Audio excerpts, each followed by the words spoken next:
உட்கார்ந்து. அருமையானவர்களே, அல்ஹம்துலில்லாஹ், நாம் எல்லாம் ஒரு பெரிய பண்பாட்டில் ஒரு உன்னதமான ஒரு நிலையிலே சாலிஹீன்களும் சாலிக்கீன்களும் வந்த அந்த ஒரு வழிமுறையிலே நாம் எல்லாம் வந்து கொண்டிருக்கிறோம் என்று சொல்லும் பொழுது நம்முடைய வாழ்க்கையிலே ஒவ்வொரு நாளும் முன்னால் இருந்ததை விட நல்ல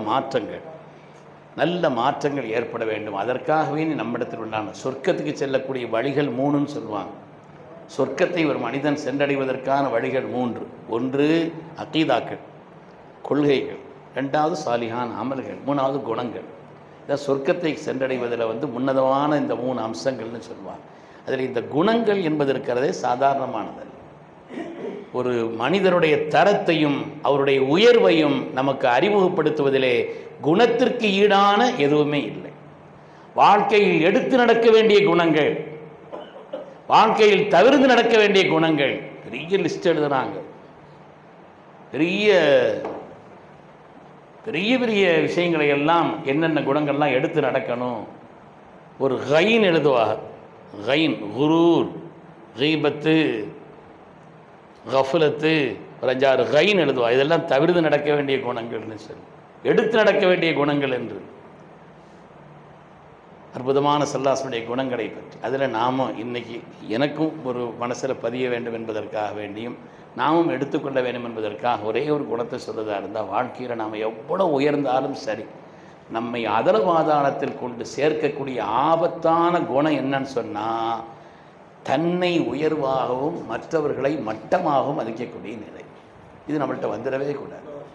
யாராக இருந்தாலும் அல்லாஹ் தஆலா அவங்கள்ட்ட ஏதோ ஒன்று வச்சிருக்கிறான். கோலத்தை பார்த்து, அவங்களுடைய அழகால், அது மாதிரி அவங்களுடைய கல்வியாலும் கூட, இன்னும் சொல்ல போனால் அமல்களால் கூட, யாரையும் ஒரு பாவம் செய்தால் கூட அவங்களெல்லாம் மட்டமாக நினைக்கக்கூடாதுன்னு சொல்லிட்டு நாம் எல்லாம் ஹதீஸ்களில் படித்த ஒரு செய்தி தானே. அடுத்து மாயிஸ் ரலியல்லாஹு தஆலான்னு ஒரு தப்பு பண்ணிட்டாங்க, ஜினா செய்துட்டாங்க, கல்லால் அடித்தாங்க. அடிக்கிற நேரத்தில் ஒரு ஆள் என்ன செய்தாருன்னா, செருப்பு தூக்கியா ஹபீஸல் மதீனான்னு சொல்லி செருப்பு எடுத்து அடித்தாங்க. ஸல்லல்லாஹு என்ன காரியம் செய்துட்டீங்க, என்ன காரியம் செய்தீங்க? லகது தாப தௌபத்தன் லவ் குஸ்ஸிமத் பைனல் உம்மத்தி லவஸிஅத்ஹா. அவர் எவ்வளவு பெரிய ஒரு தௌபாவை செய்து விட்டார். அவருடைய தௌபாவை இந்த உம்மத்திற்கு பிரித்து கொடுத்தால் எல்லோருடைய பாவங்களும் மன்னிக்கப்பட்டுரும். அவரை பார்த்தா நீங்கள் இந்த வார்த்தையை சொன்னீங்கன்னு சொல்லி கேட்டார். ஒரு பாவம் செய்தால் கூட அவரை பார்த்து, அவர் தௌபா செய்து அல்லாட்ட அந்தஸ்தா உயர்ந்துடலாம், நாம் காலமெல்லாம் அவரை பற்றி பேசிக்கிட்டு நம்ம பாவத்தை சேர்த்துக்கிட்டு இருக்கிறோங்கிறது அர்த்தம்.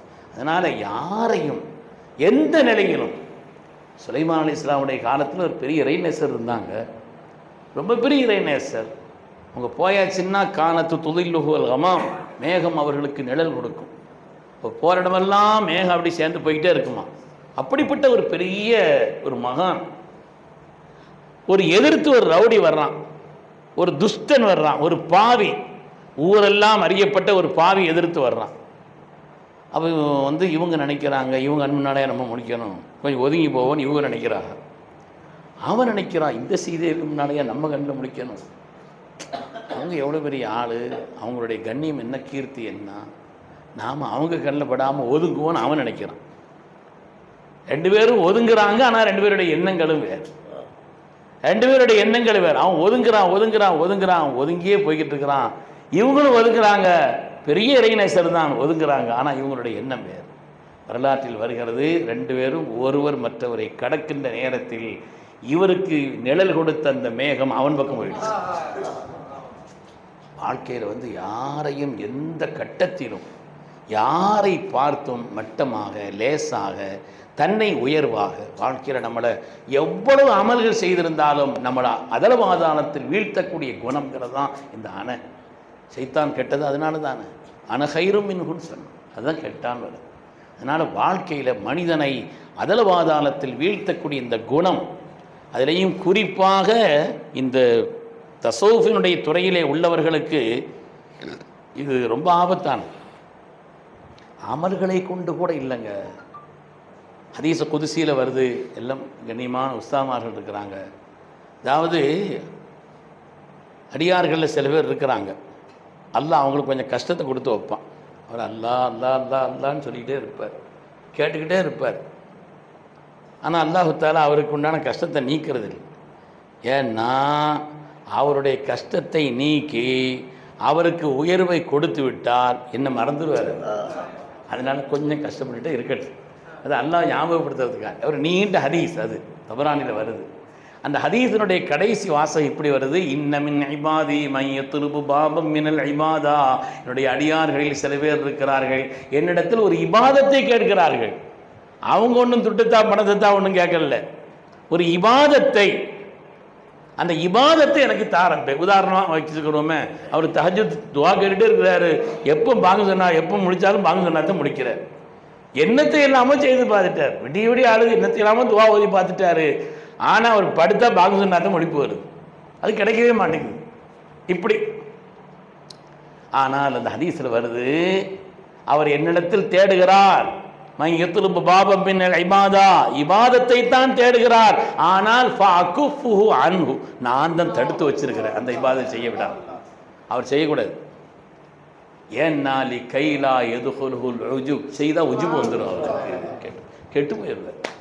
இப்போ முடியலையே நான் செய்யலையேன்னு கவலைப்பட்டு இருக்கிறாரு. அதை செய்தாருன்னா, டே அப்பா 42 வருஷமாக அப்படி செய்கிறேன், 32 வருஷமாக இப்படி போகிறேன்னு சொல்லி அந்த பேச்சு தான் வந்துருமே தவிர அது நம்மளை சரிச்சு போடும். அல்லாஹ் வந்து குல்ஹு அல்லாஹு அஹது அல்லாஹு சமதுங்க, ரப்பு சமது, அவனுக்கு என்ன தேவை? நம்ம இபாதத்து கூட அவனுக்கு தேவையெல்லாம் ஒன்றும் இல்லை.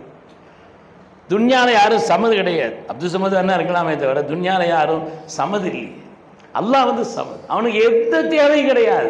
நம்முடைய இபாதத்தின் தேவையும் கூட ரப்புக்கு இல்லை. அதனால இபாதத் செய்கிறதுல ஒரு பெருமை, கல்வியினால் ஒரு பெருமை, அழகினால் ஒரு பெருமை, ஆற்றலினால் பெருமை. வரலாறு குர்ஆன் நெடுங்க சொல்கிறதே, அழகினால் பெருமை கொண்டான் தப்பத் யதா அபி அபூலஹப், அவ்வளவு அழகான். வரலாற்றில் வருகிறது, அவ்வளவு அழகானவன் வீழ்ந்தான். வலீது பின் முகீரா நிறைய மக்களை பெற்று வைத்திருந்தான். போதும் எனக்கு மக்கள் இருக்கிறாங்க. சமீபத்தில் பெரியவங்களை சீதை மாதிரி ஒரு பெரிய ஆளை நான் சந்தித்தேன். அப்போ அந்த பெரியவங்கள்ட்ட உட்கார்ந்துருந்த அவருடைய முரீதீன்கள் ஒரு ஆள் சொன்னார், அப்பா என் பிள்ளை நான் படிக்க வச்சேன், நல்ல வேலை செய்கிறான், அவன் போதும் இனிமே என்னுடைய வாழ்க்கைக்கு எல்லாத்தையும் அவன் பார்த்துக்கிடுவான்னார். அவங்க சொன்னாங்க, உன் பிள்ளைக்கு எதிராக நீ பத்வா செய்கிறேன்னு சொன்னான்.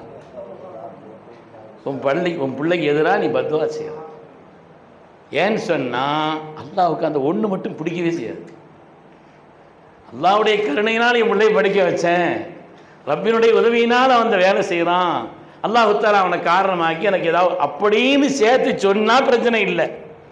இல்லை என்றால் உங்கள் பிள்ளைக்கு எதிராக நீங்கள் துவா செய்கிறீங்கன்னு சொன்னால் கடைசியில் அதா பார்ப்போம் அப்படின்னு சொல்லி அல்லாஹ் என்ன செய்வான், அந்த பிள்ளைக்கு சோதனை கொடுத்துருவான்னு சொன்ன வார்த்தை மனசின் அடித்தளத்தில் பதிந்தது. அதனால் அருமையானவர்களே, எதை கொண்டும், நம்முடைய இபாதத்தை கொண்டும் கூட அல்ல, இபாதத்தை கொண்டோ நம்முடைய திக்ரவராதுகளை கொண்டோ அது மாதிரி நம்முடைய அழகை கொண்டோ, குர்ஆன் எத்தனை வரலாறுகளை சொல்கிறது. ஏராளமான மக்களை பெற்று வைத்திருந்தான், பெருமை கொண்டான். வலீது பின் முகீரா வஹாப குல்லு ஜப்பார், எவ்வளவு பிடிவாதக்காரன், எவ்வளோ பிடிவாதக்காரன். அவங்களுக்கெல்லாம் டபார்னு உடனே கவிதை தான் வரும். வஹாப குல்லு ஜப்பாரின் அநீதன் ஆயத்து வந்த உடனே அதை ஒரு சீட்டில் எழுதி கிழிச்சானா, அத்துஇது குல்ல ஜப்பாரின் அநீதி ஃபஹா அனதாக ஜப்பாருன் அநீது. குர்ஆனே, ஜப்பார் அநீதை நீ எச்சரிக்கிறாயா, அடக்கியாலும் தன்மை கொண்ட அந்த ஒரு பிடிவாதக்காரன் நஷ்டப்பட்டு விட்டான் என்று நீ எச்சரிக்கிறாயா. ஃபஹா அனதாக ஜப்பாருன், அந்த ஜப்பார் அநீது நான் தான். இதாமா ஜித்தக்க ரப்ப யோ மஹஸ் ரப்பக்க யோ மஹசரி, கியாமத்தில் ஒரு ரப்பிட்ட வந்தா அங்கே சொல்லு, ஃபக்குல் யா மஸ்ஸக்கனி வலீது, யா ரப்பி மஸ்ஸக்கனி வலீத், வலீத் என்னை கிழிச்சு துண்டு இருந்தால் கிழிச்சு போட்டான்னு சொல்லுவார். ரப்பி என்ன செய்யறான்னு பார்க்குறேன்னு அவனை பற்றி இறக்கப்பட்ட அந்த ஆயத்தை கூட கிழிச்சு இது பண்ணான். வாழ்க்கையில் அவன் கிழிஞ்சு போனாங்கிறது வேற விஷயம். ஆனால் பெருமையினுடைய, ஏன்னா நிறைய மக்களை வச்சிருக்கிறான், ஏராளமான மக்களை கொண்டு பெருமை கொண்டான், கல்வியை கொண்டு பெருமை கொண்டான். இடத்துல பார்க்குறேன்னு இப்போ மசலுஹு கமசலில் கல் குர்ஆன் சொல்கிறது. அதனால் வாழ்க்கையில் நம்மை பொறுத்தவரையில் நாம் அல்லான்னு காலத்தை கழிக்கணுமே தவிர நாம் எதை கொண்டும் வாழ்க்கையில் கிபரோ உஜுபோ வந்து விடாமல் நம்மை தற்காத்து கொண்டோம் என்று சொன்னால் அல்லாஹ் இறக்கப்பட்டு சரி போன்னு விட்டுருவான். இல்லை நம்ம வந்து எதையாவது அதை இதை பெருமை கொண்டு அப்படி இப்படின்னு சொல்லி ஏதாவது பேச ஆரம்பித்தோம்னு சொன்னால் அது ரப்புக்கு ஒத்துக்கிறார். அல்லாஹ் பொறுத்தவரையில் அவன் அதை மாத்திரம் ஏற்றுக்கிறவே மாட்டான். அது கிபிரியா அவர் இது கிபிருங்கிறது அவனுக்கு தான் சொன்னான். நமக்கு என்ன கிபிருங்க? அலிகள் தான் இடத்துல கேட்டமா நான் யார் தெரியுமா? தெரியும்னு சொன்னான். ஓ யார்? அவ்வளுக்கு நுத்துஃபத்துன்னு வாஹிருக்கு ஜீஃபத்துன்னு பைனகுமா ஹாமிரன் நஜாசா தெரியாதான்னு கேட்டேன். உன்னை பற்றி நல்லா தெரியும். கொச்ச மொழியில் சொல்கிறதா இருந்தால் நஜீஸை சுமந்துட்டு இருக்கும்போது தான் கொஞ்சம் தெம்பாக இருக்கிறோம். ஒரு 4 தடவை வயிற்று போக்கு போயிடுச்சுன்னா ஒரு மாதிரி லெவலில் ஆகிடும். இப்போ அதனால் அவங்களே ஹாமிருன் நஜாசா இதில் என்ன பெருமை இருக்குதுன்னு கேட்டான். அல்லாஹு தாலா வச்சிருக்கிறான் நம்முடைய அவயவங்கள் ஒவ்வொன்றிலேயும் நம்மளை அல்லாஹு தாலா வச்சிருக்கக்கூடிய அந்த நிலைங்கிறது இருக்குது. நம்முடைய மூலத்தில் இருந்து குலிக்க மிம்மாயின் தாஃபிக் அங்கிருந்து ஆரம்பித்தாலும் சரி எல்லாத்திலையுமே மனிதன் எந்த நிலையிலும் அவனுக்கு உலகத்தில் அவனோட உயர்ந்த அந்தஸ்துல யாருமே கிடையாது. ஜின்களும் கிடையாது, மலக்குகளும் கிடையாது. உயர்ந்தால் நாம் உயர்ந்தோம்னா அதை விட எதுவும் கிடையாது. ஆனால் அந்த உயர்வு என்பது இருக்கிறதே பெருமையினால் உள்ள உயர்வுங்கிறது நாம் அதை கொண்டு உயர நினைச்சோம்னு ஜனம் நஷ்டப்பட்டு போயிடும். நான் உங்களுக்கு சொல்லக்கூடிய அளவுக்கு உண்டான தகுதி நான் இல்லை, சாதாரணமானவன். அருமையானவர்களே, துஆ செய்யுங்கள். அல்லாஹ் தஆலா இந்த பெருமக்களுடைய நினைவை நாம் சொல்கின்ற காரணத்தினால அவங்கெல்லாம் வந்து எம்ஆர்எம் அப்துல் ரஹீம் அண்ணன் தன்னுடைய கலைக்களஞ்சியத்தில் எழுதுவார். வலிமார்கள் வரலாறு பற்றி நீண்ட நூல்கள் எழுதியவர். நேமாய் ஞாபகத்தில் 4 பாகங்கள் இருக்கிறார் வலிமார்கள் வரலாறு பற்றி. நான் வலிமார்களுடைய வரலாறுகளை படித்திருக்கிறேன். இந்த அளவிற்கு இஸ்லாமிய வரலாற்றிலே மிகப்பெரிய ஒரு மாற்றத்தை ஏற்படுத்தி மக்களுக்கு ஈமானை கொண்டு சேர்த்ததிலே சிஸ்தி ரஹ்மத்துல்லாஹி அலைஹி போல ஒரு ஆளை நான் பார்க்கல. ஒரு இறைநேசரை நான் படிக்கவில்லை. அந்த அளவுக்குள்ள ஒரு நிலை கிறிஸ்டினாக இருக்கிறாங்களே, அவ்வளோ பெரிய ஒரு அந்தஸ்து மிக்கும். அவருடைய வரலாறுகள்லாம் படிக்கணும், நம்ம பிள்ளைகளுக்கு சொல்லிக் கொடுக்கணும். அதெல்லாம் எதையெல்லாமோ படிச்சுட்டு இருக்கிறோம். அதையெல்லாம் படிக்கும் பொழுது அந்த அவங்களுடைய வரலாறுகளை எல்லாம் படிக்கும் பொழுது தான் ஈமானுடைய ஜோதியும் அப்படிப்பட்ட உயர்வான நிலையும். எங்களுக்கு இது புகாரி பாடம் நடத்தினாங்க. கமாலுதீன் ஹஸரத் வேலூரில் நடத்திக்கிட்டு இருக்கும் பொழுது ஹஸரத் வந்து இந்த ஹதீஸ் ஜிப்ரையில் முதல்ல வருது இல்லையா, அந்த பாடத்தை நடத்திக்கிட்டு இருந்தாங்க. ஸல்லல்லாஹு அலைஹி வஸல்லம் அவங்க கட்டி பிடிச்சாங்க ஜிப்ரைல் அலைஹிஸ்ஸலாம். அதுக்கு பிறகு ஓதுங்கன்னு சொன்னாங்க, மானபி காரின்னு சொன்னாங்க. 2வது ஓதுங்கன்னு கட்டிவிட்டாங்கன்னு சொன்னாங்க. அதுக்கு பிறகு என்ன செஞ்சாங்க, இக்ரா பிஸ்மி ரப்பிக்கல் லதீன்னு ஓதுனாங்க அப்படின்னு சொல்லிக்கிட்டு இருக்கும் பொழுது ஹஸரத் அதை ஒட்டி நிறைய செய்திகளை சொன்னாங்க. அப்படி சொல்லும் பொழுது ஹஸரத் ஒரு யாபவுடைய ஒரு செய்தியை சொன்னாங்க. சிஸ்தி ரஹ்மத்துல்லாஹி அலைஹி அவங்களுடைய தர்பாருக்கு ஒரு தடவை அவங்கள தேடி விருந்தாளிகள் வந்திருந்தாங்க. இரவு நேரம், ரொம்ப பிந்திய நேரம். ஆனால் ரொம்ப தூரத்தில் இருந்து கஷ்டப்பட்டு வந்திருக்கிறாங்க. அவங்களுக்கான உணவு ஏதாவது ஏற்பாடு செய்யணுமேன்னு சொல்லி என்னுடைய பிள்ளைகள்கிட்ட முறிவு பிள்ளைகள்கிட்ட சொல்கிறாங்க. ஆனால் வந்து அந்த நேரம் கடுமையான பனி நேரம், குளிர் நேரம், உணவுக்கான ஒரு நிலைங்கிறதெல்லாம் இல்லை. ஆனாலும் கஷ்டப்பட்டு ஒரு ஆள் அந்த நேரத்தில் ஆக உயர்ந்த உணவை கொண்டு வந்து கொடுத்துட்டாங்க. சிஸ்டர் அவருடைய உள்ளம் குளிர்ந்து போச்சு. கேட்டாங்க, நான் உங்களுக்கு என்ன வேணும் கேளுங்கன்னாங்க. அதெல்லாம் ஒரு சரியான சந்தர்ப்பம். வாழ்க்கையில் சந்தர்ப்பத்தை விடக்கூடாது. அப்படி கேட்டாங்கன்னா பிடிச்சிக்கிறணும். கொடுக்க தகுதி உள்ளவங்க தான் அப்படி கேட்கவும் செய்வாங்க. அதனால் வந்து உங்களுக்கு என்ன வேணும்னு கேட்டாங்க. அந்த மனுஷன் அந்த செய்தி சொல்லிட்டார், நான் உங்களை போல் ஆகணுன்ட்டார். இப்போ அதை தாங்கிறதுக்கு உன்னால் முடியாதுப்பான்னு சொன்னான்.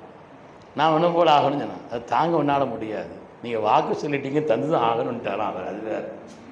நீங்கள் கேளுங்க, நான் தர்றேன்னு சொன்னீங்க, நான் கேட்டுட்டு நீங்கள் தரத்தான் செய்யணும்னாரான். என்ன செய்கிறது? இப்படி ஒரு வாக்கையும் கொடுத்துட்டோம், கொடுக்கறதுக்கு தகுதி உள்ள ஆள் தான் அந்த கேள்வியும் கேட்டாங்க. ஆனால் இப்போ அவங்க வந்து இப்படி கேட்டாங்களேன்னு சொல்லி வேறு வழி தெரியல. சிஸ்தி ரஹ்மத்துல்லாஹி எவ்வளவோ சொன்னாங்க. இப்போ அவனால் தாங்க முடியாதுன்னு சொன்னாங்க. இல்லை, எனக்கு கண்டிப்பாக அது வேணும், எனக்கு அது கிடைச்சா போதும், ஒன்றும் வேணான்னு சொன்னாங்க. கட்டி பிடிச்சாங்க, மூத்தாயிட்டா. ஆனால் அந்த தரஜாவை அடைஞ்சிக்கிட்டாங்க. அந்த தரஜாவை பெற்றுக்கிட்டாங்கன்னு சொல்லி என்னுடைய ஆசிரியர் பெருந்தகை கமாலுதீன் அவர்கள் பாடத்தில் அந்த பெருமகனாருடைய வரலாறுகளை எல்லாம் அதனால் அவங்களுடைய திருநாமம் சொன்னாலே ஒரு பாக்கியம். திக்ருல் அம்பியா இபாதத்து, நபிமார்களை பற்றி நினைவு கூறுறது இபாதத்து. சாலிஹீன்களை நாம் அவங்கள என்ன நமக்கு சொந்தக்காரங்கிறதுக்காண்டி கொண்டாடுறோமா? நம்ம ஊர்க்காரங்களா, இங்கே வந்தவங்களா? அதெல்லாம் ஒன்றும் இல்லை. அவங்க அல்லாஹ்வுடைய நேசர்கள், வேறு ஒன்றுமே இல்லை. அல்லாஹ்வுடைய நேசர்கள். அதனால் நாம் அந்த பெருமக்களை அந்த கொண்டாடுறதுக்கான காரணம் அவங்களுக்கு வேறு ஒன்றுமே இல்லை. அவங்க ரப்போடு தொடர்புள்ளது. நெருப்பில் போடப்பட்ட இரும்பும் நெருப்பாகுவதைப் போல, நெருப்பில் போடப்பட்ட இரும்பும் தொட்டால் அதுவும் என்ன செய்யும்? நெருப்பு தான். அது தொட்டால் நெருப்பு தான். மாதிரி அல்லாஹ் அல்லாஹ் அல்லாஹ் அல்லான்னு அதில் கிடக்கக்கூடிய அவர்களை பிடித்தால் ரப்பை நாம் பிடித்து விட்டோம்னு அர்த்தம். ஹைர். அல்லாஹ் தஆலா நமக்கு விளங்கும் நசீபை தந்தரல வேண்டும். உண்மையானவர்களை உங்களை எல்லாம் சந்தித்து சில வார்த்தைகளை சொல்வதற்குண்டான நான் உதிர்தோட தான் வந்தேன், மன்னிப்பு கேட்க தான் வந்தேன். ஏன்னா நான் நேரம் நாளைக்கு வர்றதா சொல்லியிருந்தேன். ஒரு நிர்பந்தமான காரணத்தினால என்னால் இயலலை. ஒரு உதிர் நான் அதையும் சொன்னேன், எனக்கு ஒரு பதிலும் வராதனால பயமாக போச்சு. நம்மளே பெரியவங்களை அண்டி வாழ்கிறது, அவங்க கைப்பிடிச்சு அல்லா அல்லான்னு சொல்லிட்டு தான் கரை சேர ஓடுற ஆட்கள். அப்படி உள்ள ஒரு நிலையில் எனக்கு பயத்தினால தான் நான் இன்றைக்கி உங்களை எல்லாம் சந்திப்பதற்கும் வந்தேன். நீங்கள் துவா செய்யுங்க. அல்லாஹ் தஆலா நம்ம எல்லோருக்கும் வலிமையான ஈமானை தந்தருள்வானா. இந்த சாலிஹீன்களுடைய நிழலில் அந்த பெருமக்களுடைய அவங்களோடு கரம் பிடித்து அல்லாஹுடைய முஹப்பத்தையும் நம்ம ரப்பினுடைய ரிதாவையும் பெற்ற நன்மக்களில் அல்லாஹ் நம்மையும் நம்முடைய குடும்பத்தார் நம்மை சார்ந்தவர்கள் எல்லோருக்கும் அல்லாஹ் பாக்கியத்தை தந்தருள்வானா. நம்முடைய கடந்த காலங்களை விட வரக்கூடிய காலங்களை அல்லாஹ் பாக்கியமானதாக ஆக்கியருள்வானா. நம்முடைய வெளிரங்கமான வாழ்க்கையோட நம்முடைய அந்தரங்க ரகசிய வாழ்க்கையை அல்லாஹ் பரிசுத்தப்படுத்தி அருள்வானா. நீண்ட ஹயாத்தை தந்து நல்ல ஆஃபியத்தோடு வாழ்ந்து வாழ்க்கையினுடைய கடைசி நேரத்திலே அல்லாஹுடைய நேசர்களான வலிமார்களுக்கு அல்லாஹ் தஆலா கொடுத்தானே, அப்படிப்பட்ட ஒரு நிலை போல எந்த பயமும் எந்த திடுக்கமும் எந்த கவலையும் இல்லாமல் மலக்குமார்களுடைய சோபனத்தை பெற்ற நிலையிலே அதற்கு இப்னு உமர் ரலியல்லாஹு அன்ஹு துஆ செய்த மாதிரி சுவனத்தினுடைய காட்சிகளை என் கண் முன்னால் காணாமல் ரப்பே நம்ம மௌத்தாகிறாக துஆ செய்தான். உலகத்தை விட்டு பிரியறதுக்கு முன்னால் அது மாதிரி ரப்பினுடைய மேலான சுவனத்தினுடைய அந்த காட்சிகளை நம் கண் முன்னால் கண்டு ரப்பினுடைய ரிதாவோடு அவனை சந்திக்கக்கூடிய உயர்ந்த நசீபை அல்லாஹ் நமக்கும் நம்மை சார்ந்த எல்லோருக்கும் நசீபாக்கி அருள் புரிவானாக. பிஹக்கி சய்யிதினா முஹம்மதின் ஸல்லல்லாஹு அலைஹி வஸல்லம் وبحق أنبيائك الكرام وأوليائك العظام وآخر دعوانا أن الحمد لله رب العالمين. السلام عليكم ورحمة الله وبركاته.